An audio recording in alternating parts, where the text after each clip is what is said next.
अगर आपको लगता है कि आईटीआर सिर्फ उनको फाइल करना है जो टैक्स भरते हैं, तो हो सकता है कि आप गलत है। आईटीआर उन सभी को फाइल करना है जिनका इनकम बेसिक एग्जेम्पशन लिमिट यानी कि 4 लाख से ज़्यादा है, या फिर अगर आपको कोई बेनिफिट चाहिए जो आईटीआर फाइल करने से होता है, तब भी आपको आईटीआर फाइल करना चाहिए। तो इस वीडियो में लास्ट तक आप लोग बने रहिए। इसमें हम लोग देखेंगे कि आईटीआर क्या है, कौन फाइल करेगा और क्या क्या बेनिफिट मिल सकता है।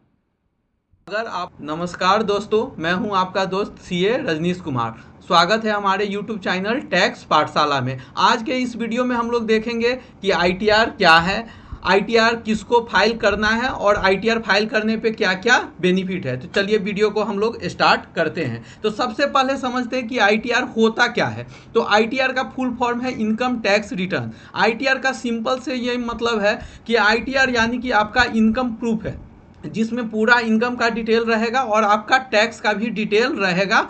आईटीआर अगर आप फाइल करते हैं तो कहीं पे इनकम का प्रूफ देना होता है, तो आप आईटीआर वहाँ पे दे सकते हैं। दूसरी बात करते हैं कि आईटीआर किसको भरना है। तो सबसे पहले आईटीआर यानी कि income tax return, income tax return उस सबको भरना है जिसका कोई इनकम का सोर्स है, यानी कि कहीं से इनकम आता है। तो ये हम लोग समझ सकते हैं इनकम और किसको आ सकता है।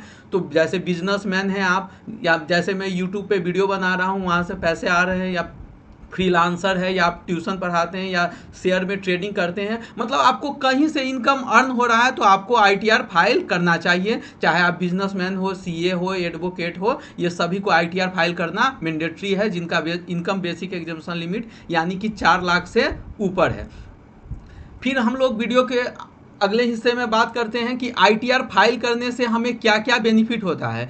क्योंकि एक तो रिस्पॉन्सिबिलिटी है कि अगर आपका इनकम बेसिक एग्जेम्पशन लिमिट से है ज़्यादा है तो आईटीआर आपको फाइल करना ही करना पड़ेगा, चाहे आपको बेनिफिट मिले चाहे नहीं मिले। लेकिन इसके अलावा अगर आपका इनकम बेसिक एग्जेम्पशन लिमिट से कम भी है तब भी आईटीआर आप फाइल कर सकते हैं, आपको बेनिफिट मिलेगा। अगर आप लोन लेने जाते हैं तो वहाँ पे आईटीआर का कॉपी चाहिए होता है। अगर कोई वीज़ा वगैरह का एप्लीकेशन देते हैं तो वहाँ पे भी आईटीआर का कॉपी चाहिए होता है। और आईटीआर फाइल करते हैं तो फ्यूचर में भी आपको कोई दिक्कत नहीं होती है, यानी कि कोई टैक्स नोटिस वगैरह नहीं आता है। उसके बाद फ़ायदा है कि आपका इनकम प्रूफ हो जाता है। जैसे हम लोग ब्लॉक वगैरह से इनकम सर्टिफिकेट बनवाते हैं तो वो आपको बनवाने की ज़रूरत नहीं है, आईटीआर से ही काम चल जाएगा। नेक्स्ट है सबसे इम्पोर्टेंट, अगर आपका टीडीएस एक्सेस कट गया है तो उसको रिफंड करने के लिए भी आप आईटीआर फाइल कर सकते हैं। तो इस वीडियो में इतना ही, मिलते हैं नेक्स्ट वीडियो में हम लोग इनकम टैक्स का नए कॉन्सेप्ट के साथ। धन्यवाद।